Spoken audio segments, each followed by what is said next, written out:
next hour or so of this plenary session is devoted to an issue which I think you'll agree has reached a tipping point in Australia. It's an issue that I think is rooted in unacceptable constructs of what it means to be a man and unacceptable constructs of ownership of family.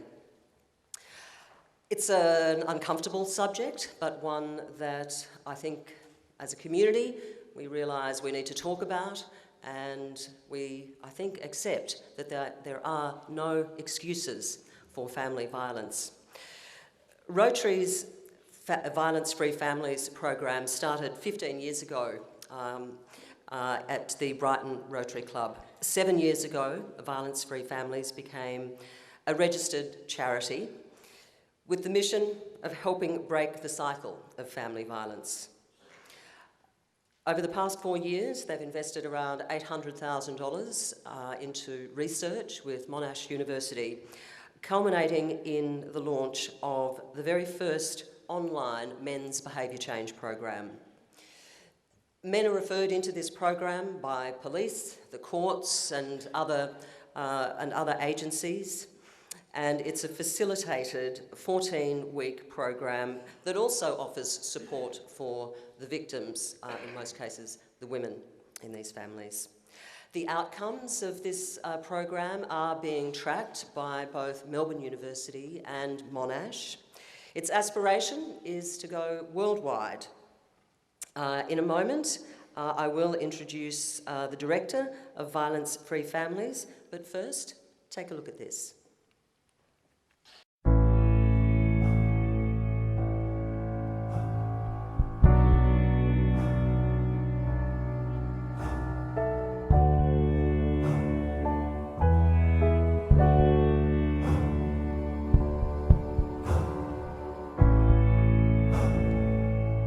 You can stand there and yell, argue the point till it freezes in hell.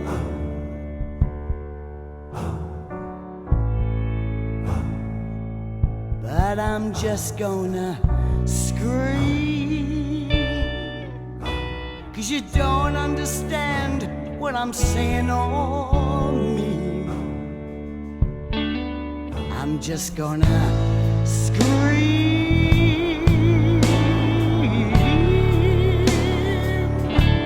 I'm just gonna scream.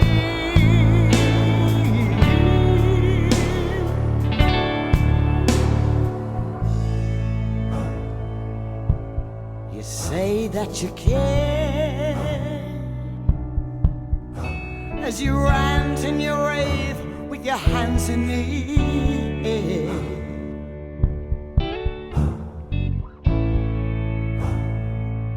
But you don't have a clue that the way that I'm feeling is not about you. You don't have a clue.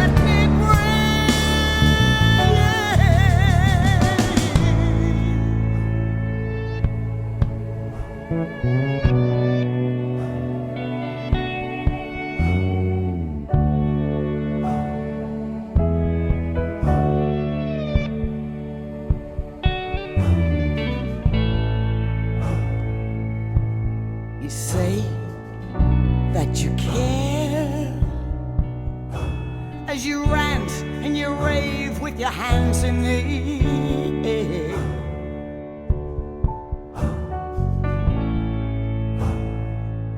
But you don't have a clue that the way that I'm feeling is is not about you.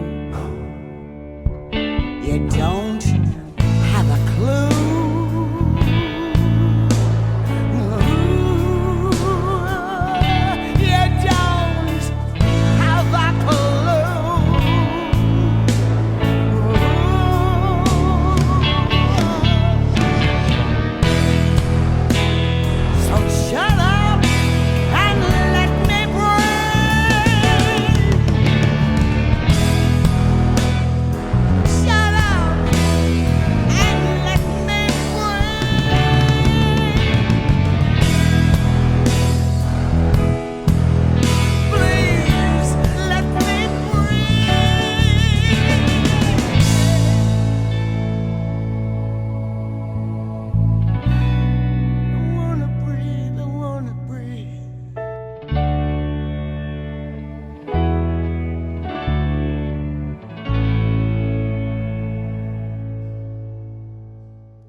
Round like a circle in a spiral, like a wheel within a wheel, never ending or beginning on an ever-spinning reel, like a snowball down a mountain or a carnival balloon, like a carousel that's turning, running rings around the moon, like a clock whose hands are sweeping past the minutes of its face, and the world is like an apple whirling silently in space, like the circles that you find in the windmills of your mind. My God, he sounds like a Rotarian. But he's not. Bill is a confused individual, a loving husband and a provider by day, a violent drunk at night. He knows he's got a problem, but doesn't know what to do about it. There's no housekeeping money, bitch! It went on the 4th at Flemington. Bill's violence is not only restricted to the female members of his family. I'm his son, and I know only too well. Oh, get that bloody thing out of my way, you longhead! Get! Dad, you need help. And you can get it online, right now.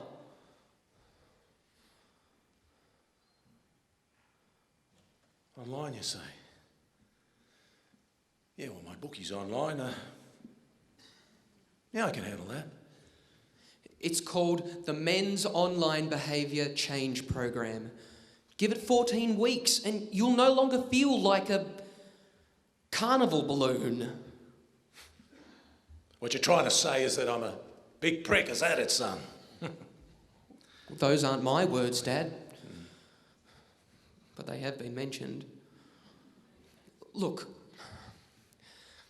at least if you admit you have a problem, that's the first step to dealing with it. And then you need to want to do something about it.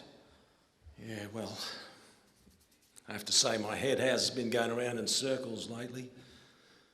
Yeah, I guess I do need to straighten myself out, and this sounds like a plan. How do I get started, son? Well, you can start by talking to someone who is a Rotarian. This is one of their most compelling initiatives. And if you watch this television ad from Violence Free Families, you'll realise why so many influential people want to support it. Is family violence a problem in your home? There is help for men who want to change. Call 1300 on the line for information about our Men's Behaviour Change Program. I wanna breathe. Help break the cycle.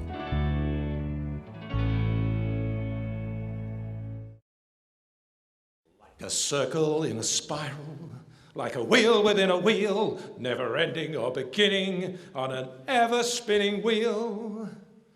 As the images unwind, like the circles in your mind. Gee, Dad, who would have thought 14 weeks has gone by so quickly? And now you've joined Rotary. That's right, son. Who would have thought?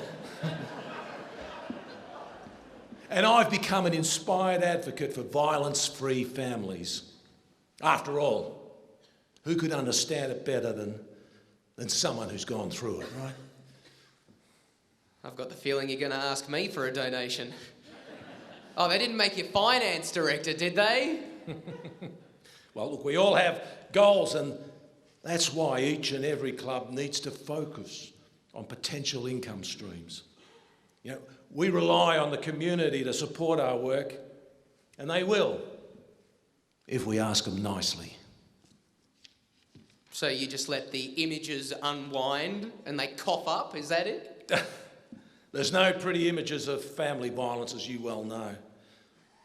But we want everyone to appreciate the fact that Rotary is really serious about this initiative. The more programs we can provide, the more people we can help. And the fewer victims there will be. You listening to me, son? We're all listening to you, Dad. You've been an inspiration. I'm sorry, son. You're a good boy.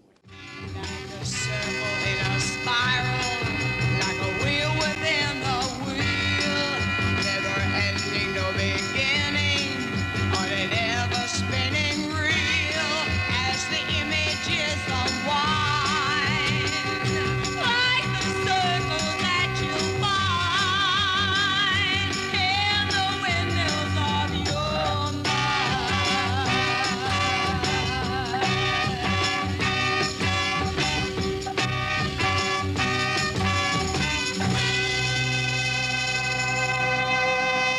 In this room, there are women who have suffered, are suffering, or know somebody who has suffered from family violence, although they may not be speaking about it. Violence Free Families is a national charity which was started by Rotarians with our focus on preventing family violence by working on programs that encourage men to reform. Innovation is our theme. Violence Free Families has developed an online behaviour change program for men who have perpetuated violence and abuse in their families. Available anywhere in Australia where there is internet access, it is the only program that can address needs of men and their families in remote, rural and most regional areas, as well as metropolitan access for those who, for a variety of reasons, cannot or do not wish to attend the face-to-face sessions. This is a world-first initiative which we are so proud of. It represents 4 years of investigation, fundraising, development and testing by Melbourne University. We now have quantifiable proof by Monash University that men's behaviour change programs work. And by rolling out the online program, we not only make home safer for families, but we also reduce the pressure on outreach worker services who are attending to child homelessness, which is very often a product of family violence. Last year was a significant year for us at Violence Free Families, with Colleen Hewitt, who you've seen in all her glory today, joining us as our ambassador. Colleen has had first-hand experience with family violence and she hadn't spoken about it, but she's now very vocal. The awareness that we at VFF and Rotary have received through Colleen's media appearances and concerts has been extraordinary. And we can't thank her and her manager, Danny Finley, enough. So, We're seeking the support of you, people who can influence your friends, families and colleagues to help us grow and help those in need. If you or someone you know would like to talk to us, we've got directors all through here, and I'm not going to start naming us or I'll forget somebody and be in big, big trouble. But we would love to chat with you. So I will leave you with the thought. Polio, a disease which once ravaged the world, has been almost totally eradicated thanks to the work, as you all well know, of Rotary and the Bill Gates Foundation. The United Nations has labelled family violence as an international epidemic. That word was epidemic. My mouth's gone really dry, I'm sorry guys. So, wouldn't it be amazing if we can turn our resources and energy into eradicating family violence in the world? Thank you.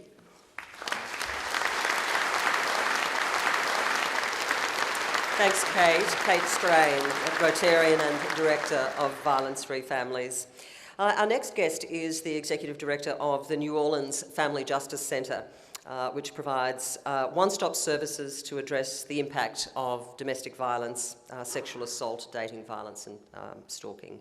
She's spending 2 weeks in Victoria looking at how agencies here tackle the problem of family violence, and is part of the inaugural Rotary Vocational Exchange between Districts 9800 and the Louisiana-Mississippi District 6840.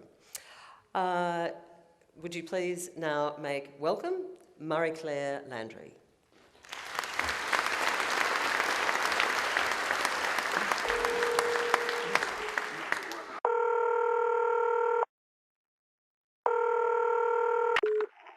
Operator 901, where's the emergency? 127 Brynmere. Okay, what's going on there? I'd like to order a pizza for delivery. Ma'am, you've reached 911. This is an emergency line. Large with half pepperoni, half mushrooms. You know you've called 911. This is an emergency line. Know how long it'll be? Okay, ma'am, is everything okay over there? Do you have an emergency or not? Yes. And you're unable to talk because... Right. Is there someone in the room with you? Just say yes or no. Yes. Okay, it looks like I have an officer about a mile from your location. Are there any weapons in your house? No. Can you stay on the phone with me? No. See you soon. Thank you.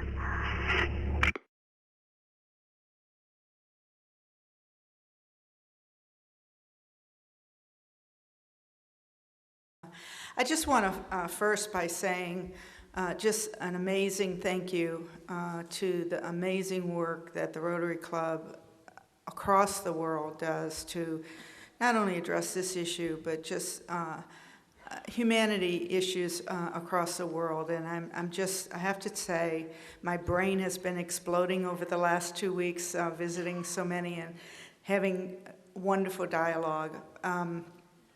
But my heart is just full as well, knowing that there's great hope in the world, great hope in Australia, and great hope in America, as long as we don't elect Donald Trump. But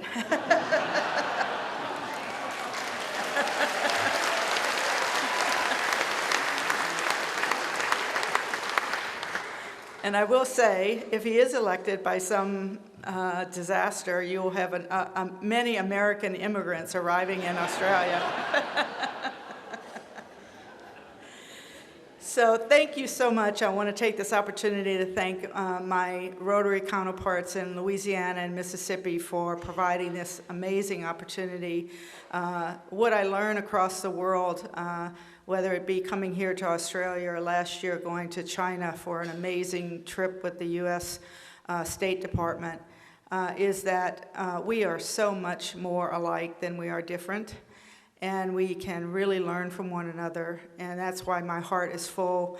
The presentation this morning gives me great hope in the youth who I truly believe will begin to bring peace around the world and to find the common ground, and that's what this work is all about.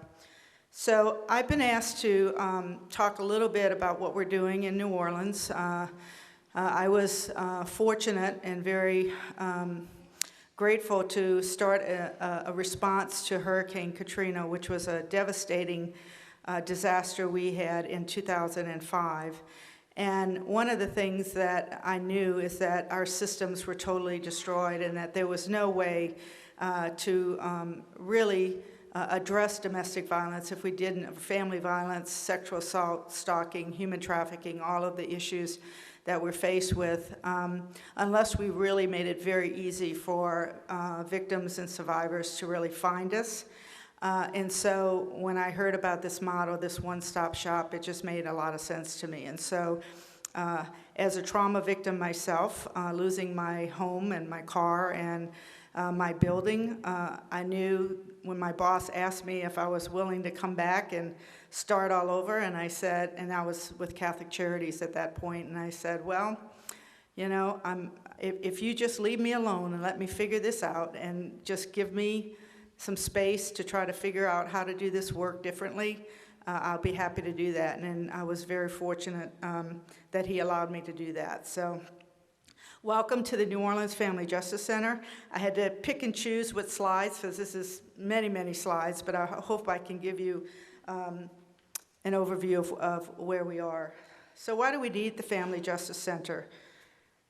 So one of the things, and I heard this loud and clear in Australia as well, and I think this is true across the world, when people in one particular, if you're mental health, or if you're a substance abuse survivor, or you are a domestic violence survivor, there are so many systems that we have created, and they're all siloed. So in our government, which I would suspect is not much different from your government, we silo the funding streams as well. So mental health gets their funding, substance abuse gets their funding, hospital and health get theirs, domestic violence, and so on and so forth. And then we wonder why we don't really communicate and share with one another. And one of the things that we've learned in America is that women and children get killed when they're in the gaps, when we're not communicating with one another and we're not sharing information so that we can keep survivors safe and also hold perpetrators accountable.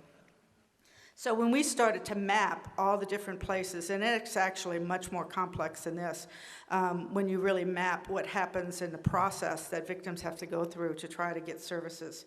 So this was a real eye-opener for us as we began to do this work. So the other issue that we found is that victims have to tell their story over and over and again. And those of you who may not do this work, victims are very select in who they're going to tell whom, depending on who they trust and who treats them respectfully and really responds to their needs. And so, they're showing up at all different points of the system. And for those who call 911, as this woman did, they have no idea. I mean, basically, they want to feel safe and they want to get immediate response, but they have no idea that they're being ushered into our very complex and difficult criminal justice system. So there's lots of unintended consequences by just calling and saying, I need help right this minute. So we started, and I'm not going to go through this, but this was a response to Hurricane Katrina.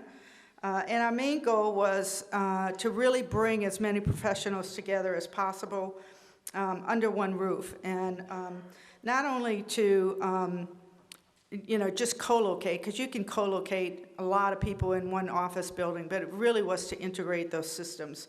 And it also was designed to keep survivors and victims to have to tell their story over and over again, which can be very traumatizing to someone who's experiencing it.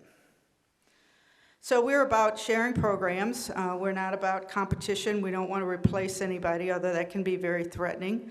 And we had a lot of discussions with service providers who were unsure. It's a new model and it's something different, so a lot of resistance initially. But our goal is to really create more services and more access. When I ran the refuge, or our shelter, what we call emergency shelter, I would serve maybe 150 families in 1 year. And what I learned is that that only represents about 5% of the victims that are coming from that metropolitan area. And I kept wondering, what's happening to the other 95%? Where are they going for services? They would never think about going into a shelter or bringing their children and exposing their children to a shelter. They would never think about calling a crisis line. So I really wanted to find a model where any woman, whether she had $1 million in her checkbook or she had $1, it really shouldn't matter. She should be able to get the same quality services as easily and accessible as any person. So really the goal was more access and more coordinated services. I also really wanted to make this a public-private partnership. We were a nonprofit agency or an NGO, but I really felt it was critical that we engage police, law enforcement, criminal justice, civil legal services, the whole continuum of services if we're going to really prevent women from being killed in the gaps. So our vision statement is that survivors and their children experience lives filled with affirmation and love, lives free of violence, sexual assault, and abuse.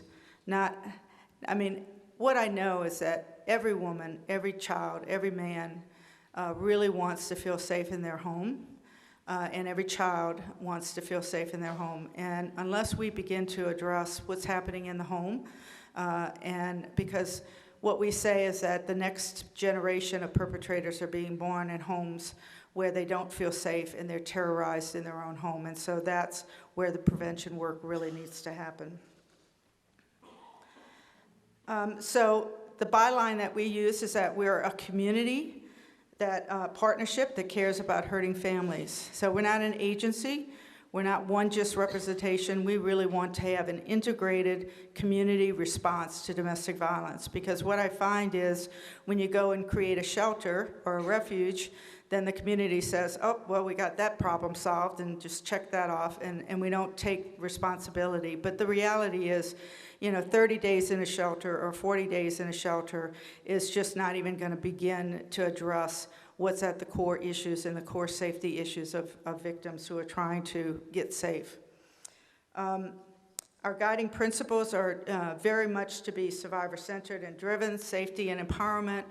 We really are about restoring lives and restoring voices, and to really look at how we can create healthy relationships and how we can create healthy communities.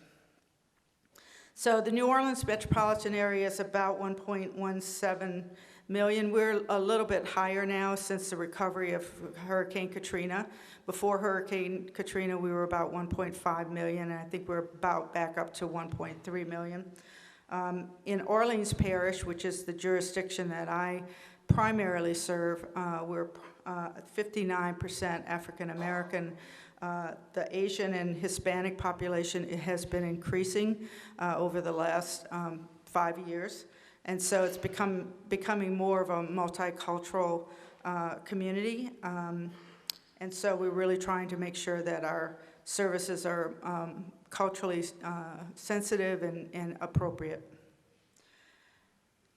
So I'm not sure how well this shows, but my goal was to really create this integrated system. So you can see these are all the systems that a victim has to deal with. So she's dealing with the law enforcement, she's dealing with the police, she's dealing with the civil, we have 4 different court systems, and she may very well have a case in every one of those courts. And of course, what we also discovered is that those courts also don't share information and don't have a good way to share information. Our trauma services, mental health, so critically important to get involved and to be able to be available. So you can well imagine, I don't supervise all these people. I have some of my own staff, but it's influence that really makes us work together in creating a new culture. So that can be quite a task. So we're dealing with law enforcement culture, prosecutor and attorney culture, and advocacy culture. And I'm here to say that it is possible to do it. It's a lot of work, but it's about relationships, and it's about creating the respect, similar to what we do across the world, and getting people to understand different cultures and different ways. I mean, the way you get through that is by introducing people to one another and having them develop relationships so that we can understand one another and finding the common ground. Everybody does their own role. We don't do what the police do, we don't do what the attorneys do, and they don't do what the advocates do, but we also always work toward finding that common ground. So our governance started under Catholic Charities, and then eventually we separated out and became our own 501c3 in 2011. And again, you cannot do it without partnerships. We have tremendous support in our community, from the mayor to the police chief to the district attorney.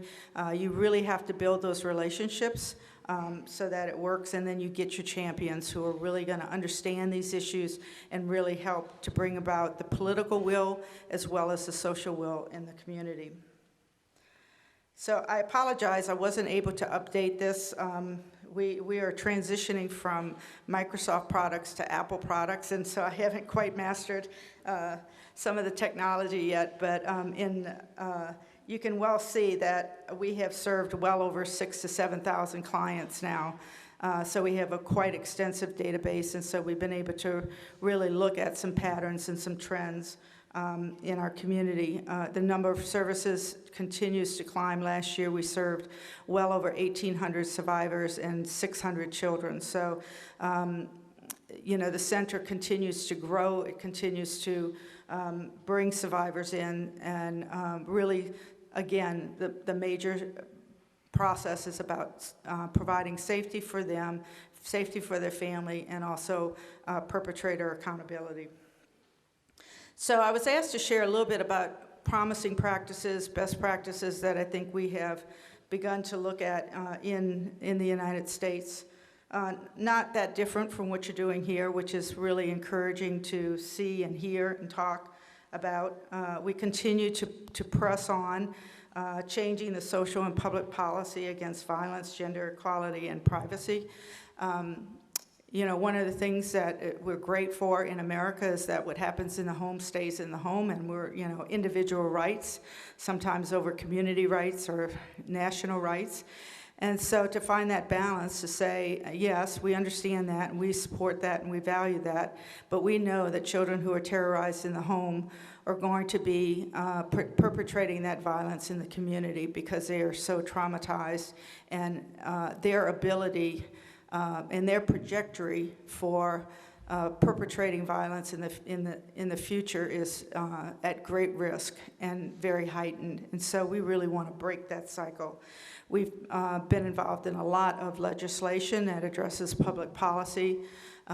We have done a lot in Louisiana, which is very much a hunting and fishing state, but we've been able to pass legislation that says that perpetrators of violence should not and cannot possess a gun, and that we've taken action to remove those weapons from families or from men who have been charged with these crimes. And that was a huge victory for us in a state that is very much a pro-gun policy. So really tackling those Second Amendment rights in our country to try to remove guns or access to guns for those who have violent tendencies. It seems like a common sense thing, but unfortunately in America, it's a battle all the time.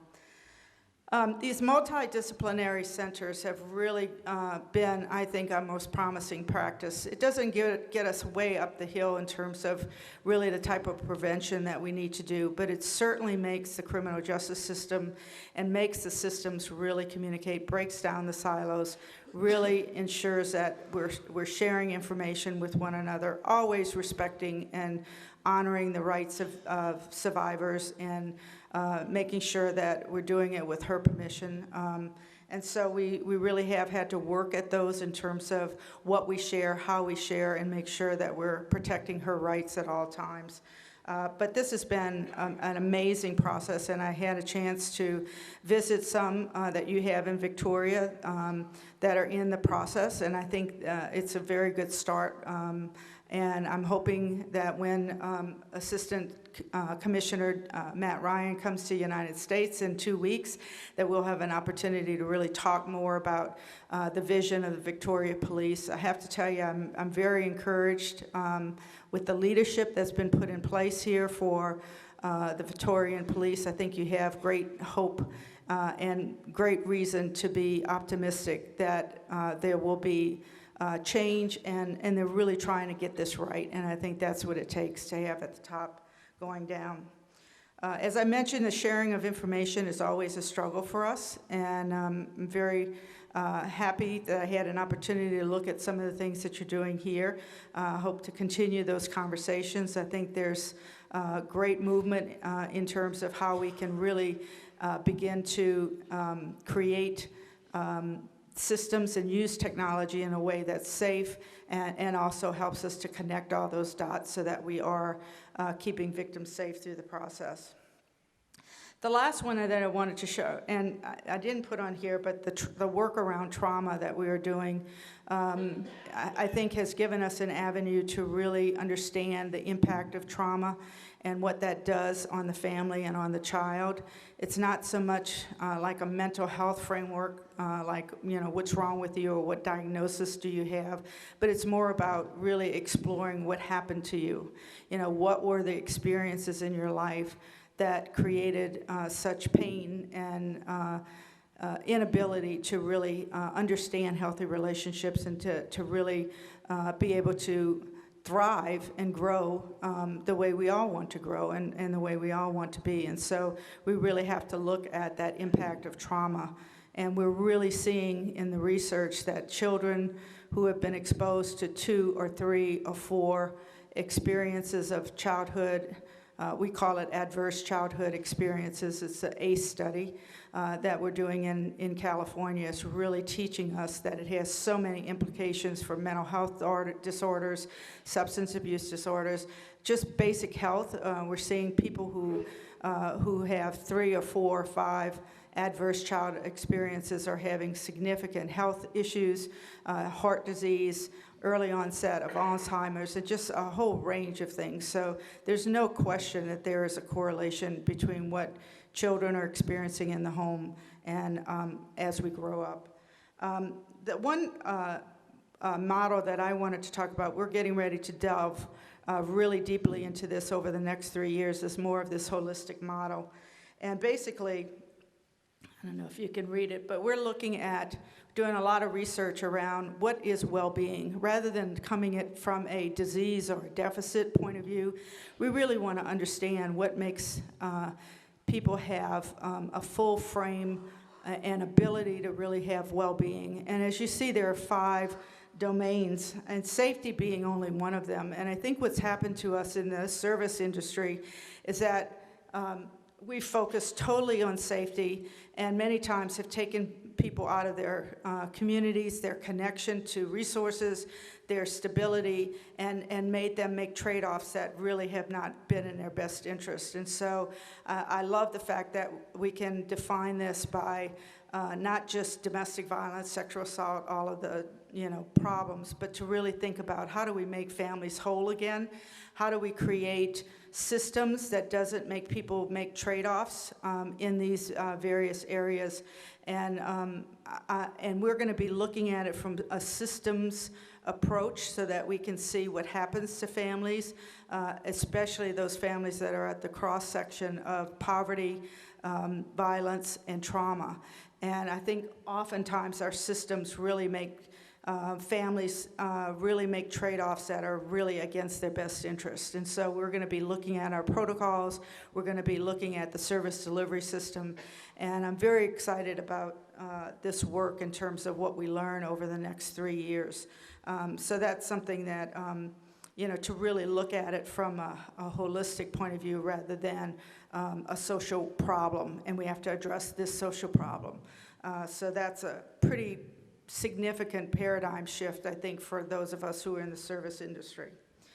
So I just wanted to briefly, I know I'm sure I'm over my time, but I wanted to just tell you this is blooming all over the country. California has been significant This is where this model really developed, so they are really all over the state of California.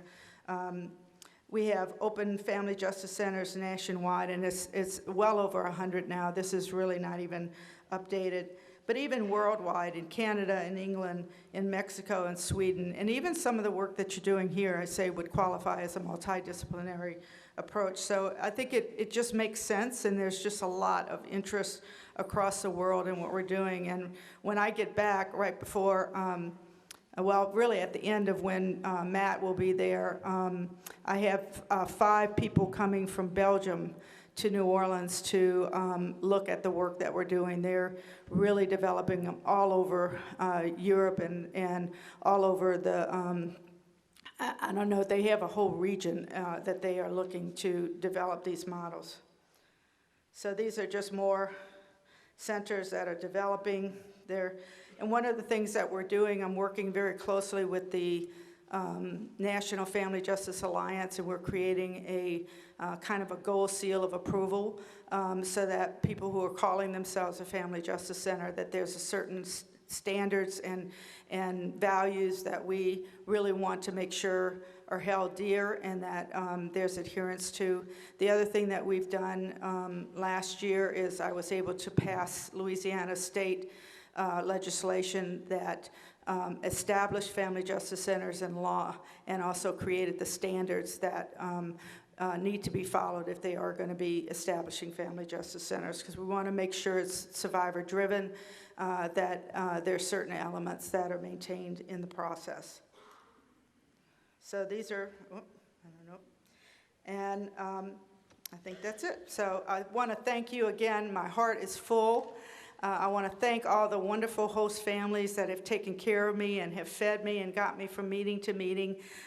Just amazing people. I am just so honored to be here in Australia. You have lots to be proud of. And the Rotary Club, I just can't tell you. And I managed to get a scarf, so I guess that means I have some responsibility now to spread the word about the wonderful work of Rotary. But I just want to thank you for all your work, all your efforts to really resolve all the issues in the world. And like I said, my heart is full, so thank you so much.